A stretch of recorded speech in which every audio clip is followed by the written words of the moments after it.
It's the year negative 300,000, and we have these guys. They hunted and made babies. A lot of them. Now there are many of these guys and less food. This guy has food, and this one doesn't. Take this sharp rock and give me some meat. Okay, congratulations. You've just participated in the first barter system ever. Hey guys, there is more land this side. And there's girls. They made more babies in Asia and Europe, meaning more societies and more bartering. Hey guys, check out this bridge. It goes to the other side of the world. And there's food. It's the year negative 10,000 and humans are still hunting. Okay, this part of the world just invented farming.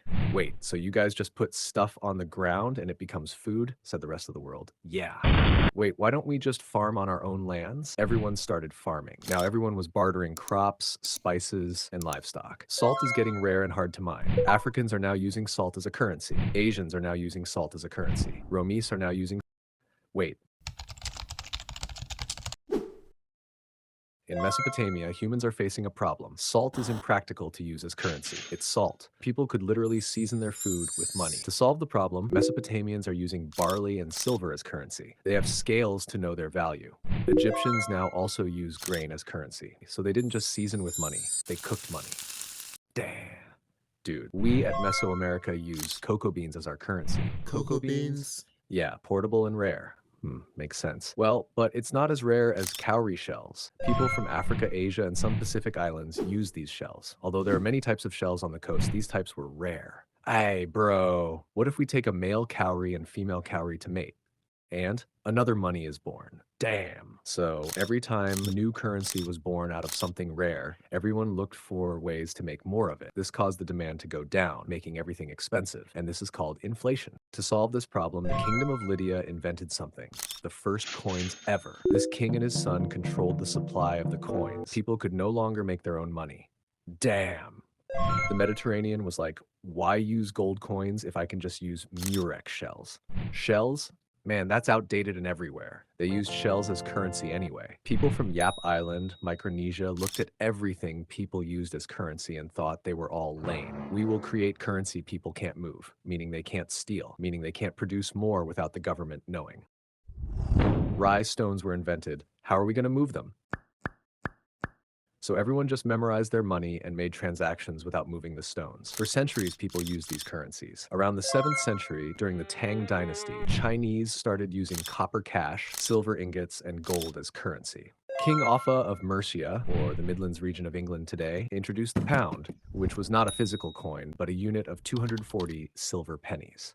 Tibet, Mongolia, Siberia, and China could not agree on the value of gold and silver. Therefore, they couldn't trade. But do you know what they agreed on? Tea bricks. They all loved and valued tea so much that they made it an international currency. Wait, what's going on? It's just Chinese people making a lot of babies. Now they have less copper. No copper, no problem. Just print a bunch of papers and call it jiaozi. It looked something like this. Wait, what is that on the money? Subscribe? Guys, you heard the money. Please subscribe so I can be monetized. Wait, is that a firework? Said everyone. Yeah, and if I make a bigger one, it becomes an explosive, said China. We also have sharp weapons. We only want tea. Anyone? These places started trading weapons with neighboring kingdoms and used these as payments. It's the 14th century, and this guy, Mansa Musa, becomes the ruler of Mali. He mined so much gold and salt, making him the wealthiest person in the world. In today's money, he was worth around $400 billion. Damn. But he gave out so much gold to people, triggering the laws of supply and demand. Too much supply automatically makes demand decrease, making the value of the supply worthless. To all the dummies, this much gold can buy this much bread. Mansa Musa gave out gold, now this much gold can buy this much bread.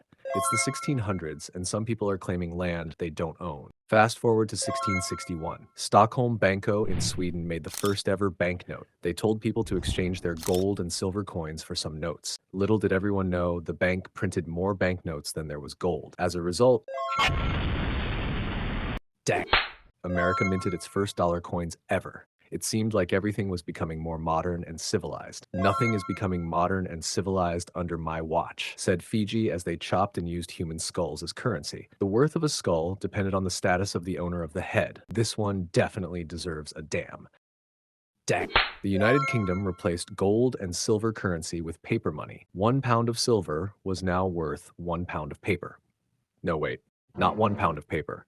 £1 written on the paper was worth £1 of silver. They only printed as much paper as there was silver to avoid inflation. Paper currency looks kinda lame, said Fiji while using whale teeth as currency. Fiji, you are now under Queen Victoria, the greatest ruler sent by the gods, said Britain, colonizing Fiji and forcing them to use the pound as their currency. At this point, the whole world used paper money backed by gold or silver, except this place. Well, because it's North Korea. This place was now using vodka as currency. Well, because it's Russia. It's now 1914 and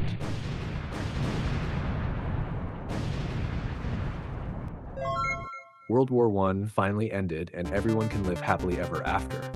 Well, actually, no one can live happily ever after because they are all broke from the war. Only if someone can pay for all the damages. Germany got blamed for causing World War I and was forced to pay, but Germany was also broke. We will just print more money to pay our way out. Ha ha ha. They did just that, and bread prices skyrocketed from 160 marks to 200 billion marks. Workers were paid twice a day to buy food before prices increased. Wait, what if I make a new currency and call it Rentenmark? People exchange 1 trillion marks for only 1 Rentenmark, and I only print a few of them. It worked. Rentenmark was more rare, making it valuable.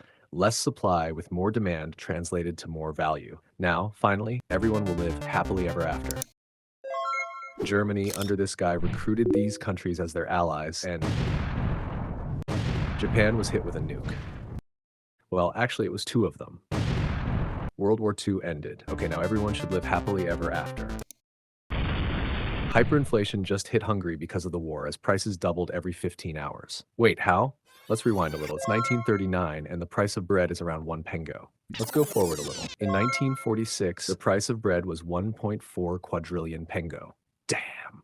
They also just used Rentenmark to fix the problem. The same year in America, this guy introduced the first credit card called Charge It. Users bought using these cards at shops. Shopkeepers then went to the bank, and the bank paid their money. Users paid the bank at the end of the month in full. This British guy just invented the first ATM ever. It's now 1971, and the USA starts printing money out of thin air. They printed money that was not backed by gold or government assets, but were careful not to print too much to end poverty, because if everyone is rich, then no one is rich. Now the whole world prints money out of thin air. Great. It's 1994, and Stanford Federal Credit Union just made the first online banking system. It's 1999, and Confinity and Elon Musk founded PayPal. Fast forward a decade later, this guy, Robert Mugabe, a Zimbabwean president, revoked farms from white farmers and gave them to black farmers who couldn't meet the food supply requirements. Now food is scarce, making it expensive. Robert printed more money so that everyone could afford food. Seems like a freaking awesome idea. They printed the world's first $1 trillion note as inflation hit over 89 sextillion%. Bitcoin was then introduced by, wait.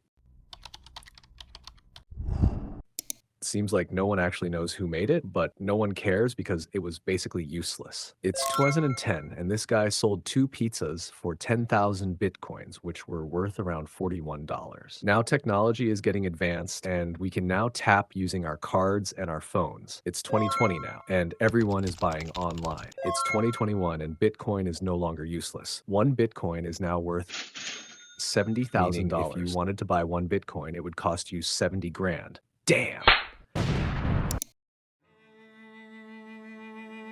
Damn, that transition was fire. Did you make it? Yeah, I'm a video editor. I edit YouTube talking head videos. Check this out. And by this point in the video, you should have zero doubt in your mind that self-education is the best path to start making real money, especially as a young guy in your early 20s. But just in case you're not convinced, stay with me for a second, because this right here is what makes self-education incomparably superior to anything else on the face of the earth. If you need similar editing on a budget under $50, check me out on Fiverr.